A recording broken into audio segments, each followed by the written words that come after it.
ఇప్పుడున్న పాలకులు హంతకులే సంతాపం చెప్పినట్టు ఎవరైతే 1952 నుంచి 2014 దాకా తెలంగాణలో వందల వేల చావులకు కారణమైనారో, ఎవరైతే తెలంగాణ ఉద్యమాన్ని అడుగడుగున కర్కశంగా తొక్కే ప్రయత్నం చేసినారో వాళ్ళు ఇవాళ ముందు వరుసలో నిలబడి ఇగో తెలంగాణ తల్లి అంత గొప్పగా ఉండడానికి వీల్లేదు, బీదగా ఉండాలి, తెలుగు తల్లి గొప్పగా ఉన్నా పర్వాలేదు, భరతమాత నెత్తిన కిరీటం ఉన్నా పర్వాలేదు, కన్నడ మాత నెత్తి మీద కిరీటం ఉన్నా పర్వాలేదు, తమిళ మాత నిండా ఆభరణాలు వేసుకున్నా పర్వాలేదు, కానీ తెలంగాణ తల్లి మాత్రం ఒక బీదరాల్లాగా ఉండాలి, రాష్ట్రం దివాలా తీసినట్టు కనబడాలని చెప్పి ఇవాళ ఉన్న దివాలా కోరు పాలకులు వాళ్ళ భావదారిద్రానికి ప్రతీకగా తల్లి రూపాన్ని మారుస్తా ఉన్నారు. ఈ ప్రపంచంలో ఈ మాట నేనంటే కొంతమంది తప్పు అనుకోవచ్చు, కానీ దయచేసి ఆవేదనతో ఉద్వేగం నుంచి అంటున్న మాట, ప్రపంచంలో ఆలిని మార్చిన మగాళ్ళు ఉండొచ్చు, ఆలిని మార్చిన దుర్మార్గులు ఉండొచ్చు, కానీ తల్లిని మార్చిన మూర్ఖులు ప్రపంచంలో ఎక్కడా లేరు, ఉండబోరు అనే మాట నేను విజ్ఞప్తి చేస్తా ఉన్నా. ఈరోజు తెలంగాణలో ఆ దౌర్భాగ్యపు పరిస్థితిని మనం చూస్తా ఉన్నాం. కేవలం ఒక్క విగ్రహమే ఉందా తెలంగాణలో? తెలంగాణ తల్లిది ఇవాళ ఒక మన మేడ్చల్లో పెట్టిన విగ్రహం మాత్రమే ఉన్నదా? కాదు కదా.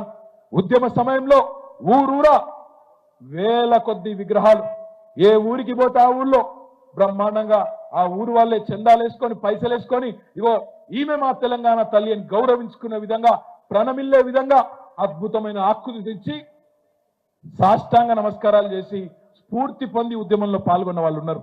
నేను ఈ ప్రభుత్వాన్ని ఒకటే అడుగుతున్నా, ఎవరు అడిగినారు మిమ్మల్ని తెలంగాణ తల్లి రూపు మార్చమని? ఎవరికి ఉండే అభ్యంతరం? ఎవరు అడిగినారు మిమ్మల్ని? ఎవరు అభ్యంతర పెట్టారు? ఇదివరకున్న తెలంగాణ తల్లి ఆకృతిని ఎవరు అభ్యంతర పెట్టిండ్రు? ప్రభుత్వాలు మారినప్పుడల్లా తల్లులు మారాలా? ప్రభుత్వాలు మారితే తలరాతలు మారాలా తప్ప తల్లులు మారడం తప్పు తప్పు తప్పు అనే మాట నొక్కి చెప్తా ఉన్నా.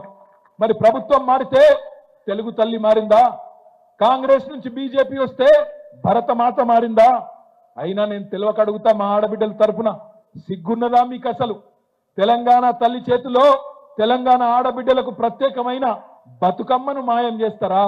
ఒకవైపు బతుకు నాశనం చేస్తున్నారు, మరొక వైపు బతుకమ్మను కూడా మాయం చేయడం అంటే ఇది నిజంగా తెలంగాణ అస్తిత్వం మీద జరుగుతున్న దాడికి పరాకాష్ఠగా తప్పకుండా చెప్పక తప్పదు. మీ అందరికీ తెలుసు, ఇవాళ తెలంగాణ తల్లి అంటే కేవలం ఒక పార్టీకో ఒక వ్యక్తికో ఒక సంస్థకో సంబంధించింది కాదు, మొత్తం సమస్త తెలంగాణ జాతికి జాగృత పరిచిన తల్లి తెలంగాణ తల్లి. కానీ ఈ ప్రభుత్వ వ్యవహారం ఎట్లుందంటే బతుకమ్మ చీరలొద్దు, బతుకమ్మ పండుగకు ఏర్పాట్లొద్దు, అసలు బతుకమ్మనే కనబడద్దు, రానున్న రోజుల్లో తెలంగాణనే కనబడద్దు, అవసరమైతే తెలంగాణను కూడా మాయం చేయాలనే కుట్ర కనబడతా ఉన్నది.